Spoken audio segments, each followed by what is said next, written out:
Magandang araw sa ating lahat. Ngayon nga po ay naisip ko pong ibahagi sa araw nito ang titulong Ang Realidad ng Impyerno.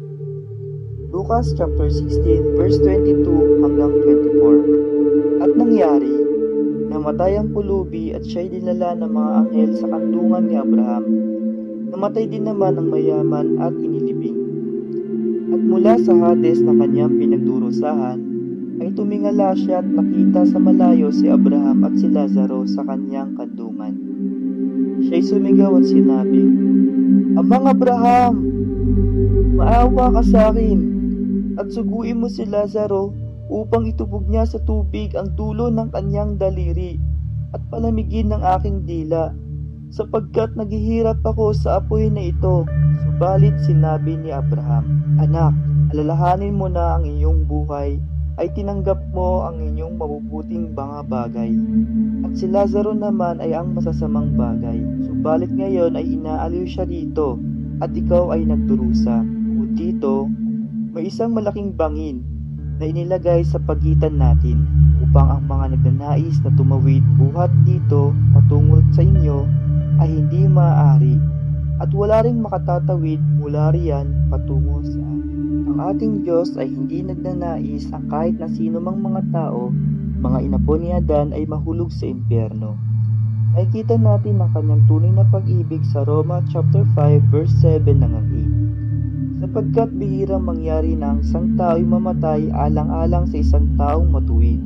Bagamat alang-alang sa isang mabuting tao, marahil ay may mga has na mamatay. Subalit pinatutunayan ng Diyos ang kanyang pag-ibig sa atin, na noong tayo'y makasalanan pa, si Kristo ay namatay para sa atin. Ang Diyos ay binigay sa atin ng kanyang bugtong at nag-iisang anak na si Jesus, upang tayo iligtas sa pagkahulog. Si Jesus ay walang dungis at patik, subalit tinanggap niya ang malupit na parusa sa halip na tayong makasalanan ang tumanggap. Kung maniniwala tayo sa katotohanan ito, ang mamumuhay sa liwanag, ang lahat ay maliligtas at makatutungo sa makalangit na kaharian. Ang daan ng kaligtasan at ang karangkahan ng langit ay nabuksan para sa lahat ng makasalanan sa pamamagitan ng dakilang pag-ibig ng Diyos. Subalit kapag ibinabahagi natin ang katotohanan ito, ang mga tao ay magkakaiba, o di kaya hindi sila nagdanais o tanggapin o paniwalaan ito. Sinasabi ng iba, sa pag-unlad ng siyensya at teknolohiya, maniniwala ka pa rin ba sa langit at impyerno? Nakarating ka na ba doon? Malalaman natin iyon kapag tayo'y namatay. Habang umuunlad ang siyensya at ang kadiliman ay lumalaganap ng higit dito sa sanlibutan, ang budhi ng tao ay mas nagiging manhid. Kanilang itinatanggi ang darating na paghuhukom dahil hindi nila alam ang katotohanan. Kaya't maraming mga taong nakagagawa ng maraming uri ng kasalanan. Sinusunod nila ang kanilang mga pagnanasa at nagtutungo sa daan ng kamatayan. Kahit na yaong mga tao na nagsasabing sila'y nananampalataya at nagsasabing naniniwala sila sa Diyos, nakikipagkaibigan sa sanlibutan at nakagagawa ng kasalanan. Dahil ang kanilang mga pangunawa at paniniwala ay malabo. Wala silang takot sa paghuhukom at pagkatakot sa impyerno. Subalit ang oras ay tumatakbo patungo sa pagwawakas ng walang pagtigil.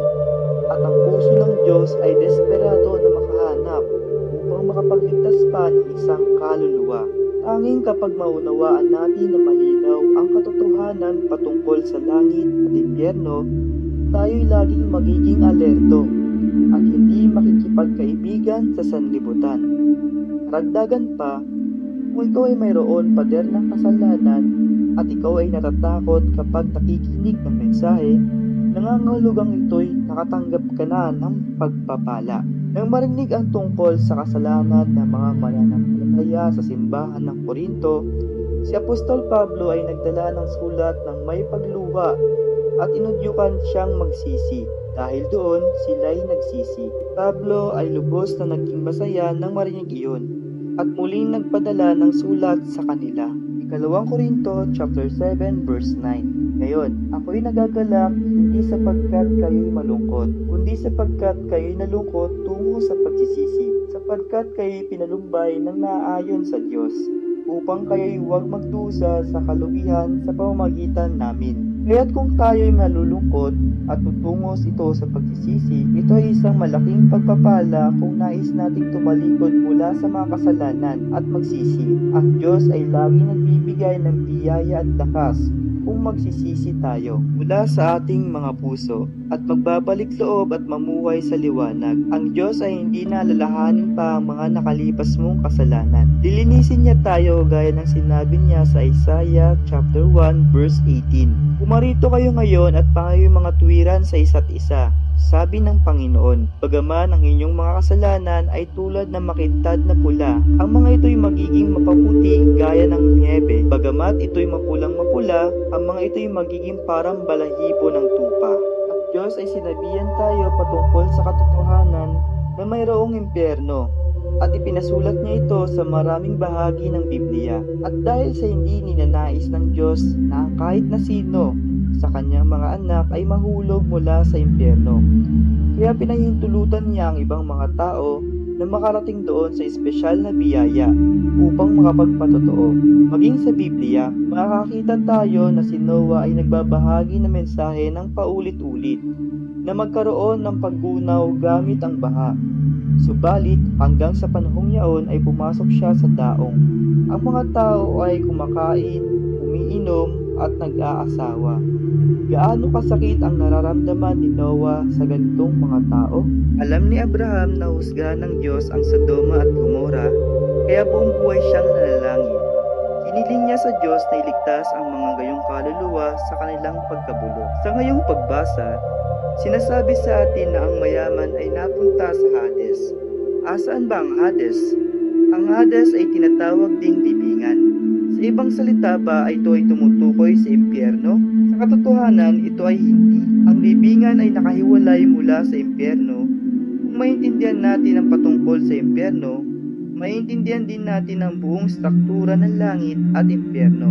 Maunawaan din natin ang proseso kung papaano ang mga tao na namamatay dito sa mundo ay napupunta sa langit o di kaya naman ay naitatapon sa impyerno. Sa lumang tipan, nabanggit din sa atin ang libingan. Si Jacob at si Job ay sinabi din nila na sila'y nakababa sa libingan. Subalit sa Bilang chapter 16, sinasabi sa atin na si Kore at ang kanyang mga kasama ay lumaban kay Moises. Subalit nahulog sila sa libingan ng buhay. Ibig sabihin, ang libingan ay nahati sa dalawang lugar. Ang isa para sa mga naligtas, ang isa naman ay para sa mga hindi naligtas. Sa ngayong pagbasa ay makikita natin na ang mayaman at si Lazaro ay kapwa na punta sa libingan. Subalit ang kanilang sitwasyon ay sadyang magkaiba. Ang mayaman ay naghihirap mula sa apoy. Subalit si Lazaro naman ay nasa piling ni Abraham at nagpapahinga. Ito ay dahil ang lugar na napuntahan ng mayaman ay tinatawag na ibabang libingan, na para sa mga taong napunta sa impyerno. At ang lugar naman na napuntahan ni Lazaro ay ang itaas na libingan, na para sa mga taong napunta sa langit. Ibig sabihin, ang libingan ay nahati sa dalawa. Ito ay ang itaas na libingan na para sa langit, at ang ibabang libingan naman ay para sa impyerno. Sa lahat ng mga napunta sa langit at impyerno, ay hindi kailanman pwedeng bumisita sa magkabilang lugar. Subalit, mayroong espesyal na permiso mula sa Diyos. Kung mababasa muli natin ang pagbasa ngayon, maaari silang mag-usap gaya ng mayaman at si Lazaro, at kausap si Abraham. Sa espiritual na mundo, kahit na sobrang layo ng pagitan, maaari pa rin makapag-usap ang bawat isa kung papahintulutan ito ng Diyos. Sa mga panahon ngayon, kahit na ang mga tao ay nilikha lamang ng ating Diyos Ama, ay kayang kausapin ang ibang tao kahit ito'y nasa ibang bahagi ng mundo o baging makita sila o ng kanilang mga mukha. Ano pa kaya ang ating Diyos Ama? May mga bagay ba siyang hindi kayang gawin? Isipin na lamang natin sa Pahayag chapter 4 verse 6, Dahil dyan, maisip natin kung gaano kahiwaga ang spiritual na mundo. Sa huling paghuhukom, ang lahat ng ating ginawa ay mahayag sa dagat na salamin. Lahat ng ating sinabi, naisip nung panahong iyon ay makikita sa salamin. Ito ay gagamiting ebidensya para hukuman ang isang tao sa araw ng paghuhukom. Kung dito sa pisikal na mundo ay ang mga bagay na imposible ay nagiging posible, ganoon din naman sa espiritual na mundo. Ang daan patungo sa espiritual na kaharian ay hindi maluwag, bagkus ito ay makipot. Gayunpaman, kung pipilitin natin ang daan patungo sa langit, ibig sabihin pinili na rin natin ang tunay na kapayapaan sa ating buhay. Mamuhay ang tao sa loob ng 70 hanggang 80 na taong gulang na puno ng kahirapan. Para humaba ang kanilang buhay, ang mga tao ay dumedepende na lamang sa mga ehersisyo at medisina at iba pa. Iba pang mga makabundong pamamaraan. Gumagastos sila ng malaking halaga para lamang sa kanilang ehersisyo at makain ng mga masusustansyang mga pagkain. Sila ay nabubuhay upang magkamit ng higit na katanyagan, otoridad, at salapi. Subalit sila ay nabubuhay na walang katiyakang pagkakatakot o pag-aalinlangan tungkol sa buhay na talagang darating. Ano ang resulta ng ganong uri ng buhay? Ito ay hindi maisip na katakot-takot na parusa sa impyerno na mahirap lamang pag-usapan. Sa pagbabalik tanaw, wala ka bang pagsisisihan? Paano kung sabihin ng Diyos na ikaw ay bibigyan pa ng isa pang pagkakataon? Kung ikaw ay may pagkakataon na magkaroon ng pagsisisi sa iyong mga nakaraang buhay, gaano ka dapat nagiging magpapasalamat sa Diyos na nagbibigay sa iyo ng isa pang pagkakataon? Sa katunayan, ikaw ay makakatanggap ng ganitong uri ng pagkakataon sa panahon natin ngayon. Maraming salamat sa lahat ng inyong pagtangkilik sa araw na ito sa pakikinig ng impyerno. Naway tayo lahat ay magkaroon ng bagong buhay at magsisi sa lahat ng ating mga kasalanan. Ngayon po ay huling araw na. Kinakailangan po nating gisingin ng ating mga espiritu at patuloy tayo na mamuhay ng naayon lamang sa salita ng Diyos. Maraming salamat sa inyong lahat. Luwalhatiin natin lahat ang ating Diyos Ama.